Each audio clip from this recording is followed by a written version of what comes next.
Hello everyone, and welcome back to your daily government and financial news update.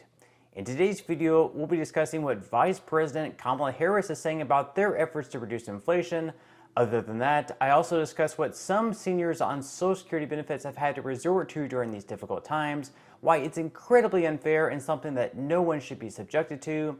We also go over what Congress is attempting to do to fix the problem by raising benefits by $200 per month, but why that may still not even be enough.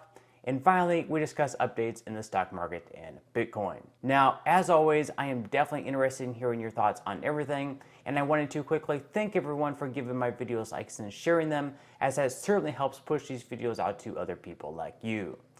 Okay, so with inflation continuing to wreak havoc on our economy, a recent analysis showed that on average, Americans are spending $460 more per month on the same goods and services that they were last year during this time.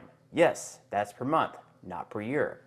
So with inflation surging in August at 8.3% year over year and grocery prices being up 13.5% over the last year, Vice President Kamala Harris says her administration believes they're seeing a lot of success with the work that they've been doing to bring the prices down. Well, we've seen great trends, and if you look at where everything is headed, we do believe that the work that we have been doing to bring prices down, and it's an issue, so you're right to bring it up, but to bring the costs down of living is something that we are seeing success with. But it is taking time. It will take a bit of time, but we are seeing steady progress, and I think that's what's important.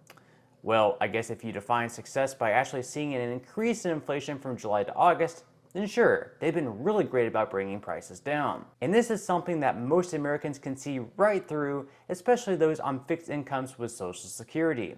With inflation still at 8.3%, and the top issue for Americans right now being the economy, it's not surprising that most Democrats are concerned with the midterm elections being less than 2 months away. In the interview, Kamala Harris was also asked if she was concerned about inflation being at 8.3%, which you can probably already sort of guess her answer. We have done polling which shows that in New York State, 38% of people say the economy is their top issue when they go to the ballot box in November. With inflation still at 8.3%, though, is that a concern for the party? Well, I will tell you, given that not one Republican in Congress, in the House or the Senate, voted in favor of the Inflation Reduction Act, I do believe that Democrats are in good standing. Instead of answering the question, she deflects the blame on Republicans for not voting for the Inflation Reduction Act, which even Bernie Sanders admitted would do very little to curb inflation. Other than Bernie Sanders, Penn Wharton and other models showed it really wouldn't lower inflation at all, at least by a significant amount. So those two analyses that he's referring to was one from Moody's Analytics, another one from Penn Wharton, both of which said that this legislation would do little to curb inflation.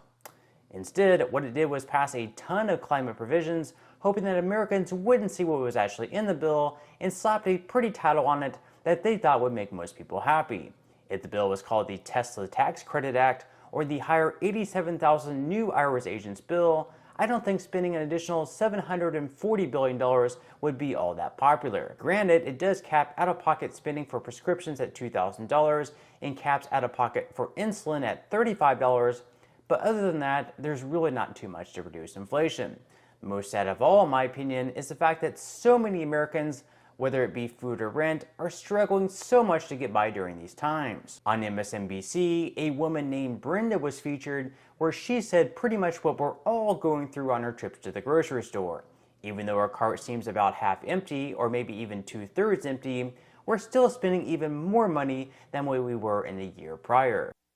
You go in there and spend $50 and you got like 5 things in the cart. You say, what happened to my money? Where's the food? It's like a red neon sign flashing that, oh, can't spend that, can't go there, can't do that. It's very difficult. You can't hardly afford food. I mean, it's gone crazy. Yesterday, I had a viewer leave a comment saying something that struck particularly hard. In the comment, it said, "Good morning, Josh. I have seen what inflation does to seniors. When I was younger, I saw a senior buy a huge amount of cat food. I know it would be no big deal, but the lady had no cats. I asked my grandmother why she bought so much cat food. She told me that is the only thing that she could afford. So if anyone does read this, think about this. That could be us one day after we're one step away from eating cat or dog food because of inflation. If it does come to eating animal food, get Denny more beef stew for dogs. Just don't think about what you're eating. Now, it goes without saying that not a single person should have to resort to eating cat or dog food, but unfortunately, that's been the reality for some people. In an article by ABC News in Salt Lake, Utah, there is one senior that said that many of her friends are also having to eat cat food just to survive. She said, "I'm sure there are thousands, if not millions of seniors in this nation that are like me, that can't afford their medication, that either get their medication and eat cat food. Some say, well, it's starting to taste more like tuna, or they add something to it to make it have a little more flavor. They already have a cat at home, so they can buy a case. They have a can for each meal. Whether or not they have something to go with it at that point isn't important to them in their minds because they figure they're getting the nutrition that they need from the cat food." And so the problem with a lot of this is that people just aren't receiving enough from their Social Security benefits.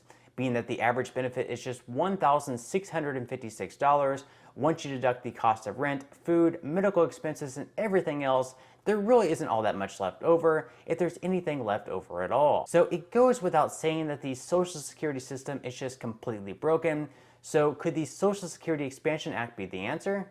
Well, in that bill, not only would the problem of the trust fund running out of money by 2035 be fixed, by extending the solvency by another 75 years, but most beneficiaries would also receive another $200 every single month.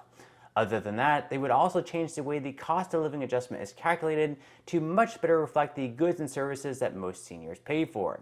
So year over year, there should be a higher cost of living adjustment if they were to adjust the way the cost of living adjustment is calculated. Now, I'm not saying that $200 extra per month would not help. It would certainly make a huge difference in anyone's life by having an extra $200 per month. But with an average benefit of just $1,656 monthly, without any extra savings from a 401k or an IRA, even receiving a monthly check of $1,856 would still be pretty difficult to survive. Certainly though, it could be a step in the right direction, even if it doesn't completely solve the problem. Just the other day, President Joe Biden got in just a little bit of a spat with a Republican senator in Florida, Rick Scott, where Scott started out the conversation by saying, "Joe Biden said he wished he had enough copies of my Rescue America plan, so I stopped by the White House today to make sure he did. Thanks for spreading the word, Joe." Biden replied, tweeting, "Couldn't agree more, Rick. And if anyone else wants to read your plan to put Social Security and Medicare on the chopping block, they should go to joebiden.com/Rick Scott's plan. Thanks for stopping by." So Biden is pretty much saying that Rick Scott wants to cut Social Security and Medicare, something that they're attacking Republicans against at this midterm elections. Scott then replied, "Thanks again for sharing, Joe. Anyone that reads my plan will see right through your lies. While you tried to cut Social Security and just slash $280 billion from Medicare, I'm fighting to protect these programs. Remind us, what is your plan to do that?" Now, according to The Intercept, as early as 1984 and as recently as 2018, Joe Biden called for cuts to Social Security in the name of saving the program and balancing the federal budget, something that Bernie Sanders called him out on at the time, saying that he wasn't the most electable candidate. But here he is, President of the United States, Joe Biden. So should we really trust Biden to keep his promise to raise benefits by $200 per month when for years he's actually advocated for cutting the program? I guess we'll just have to wait and see. Now, moving into some money news, where stocks were back in the green on Wednesday after the big drop-off in the day prior, with the S&P 500 up by 0.34%, the Dow Jones up by 0.09%, and the Nasdaq in the green by 0.74%.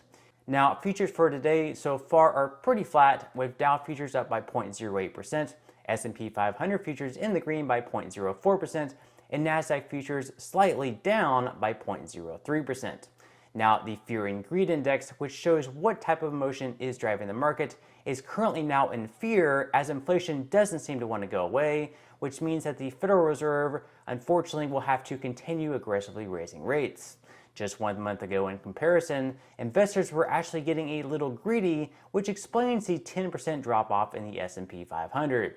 As far as Bitcoin goes, unlike in the stock market, it saw another loss on Wednesday, down by slightly over 1%.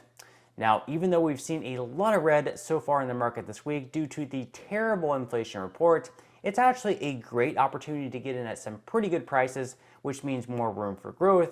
So with that said, it definitely wouldn't be a bad time to start investing, or if you've already started investing, to continue dollar cost averaging in. So if you would like to receive up to 12 free stocks and $5 worth of Bitcoin, in the comment section below, I will leave a link where you can receive just that from my partner in Webull. And even if you don't feel like investing at this time for whatever reason, once you receive the free stocks, what you can always do is just sell them for what they're worth and then transfer that money right back to your bank account. So in total, you should be receiving a value of at least $50 or more. Some people have actually received over $3,000 in the past, which this money will be taxable, but still, you can think of that as just some free extra money, which is a few minutes of work. But on that note, I'm going to go ahead and wrap up this video. If you enjoyed the content in today's video and you would like to see more like it, I would greatly appreciate it if you would give this video a like, subscribe to my channel, and make sure to ring the notification bell. That way you won't be missing any of my future videos. And until next time, I hope you have a wonderful rest of your day, and I'll see you in the next video.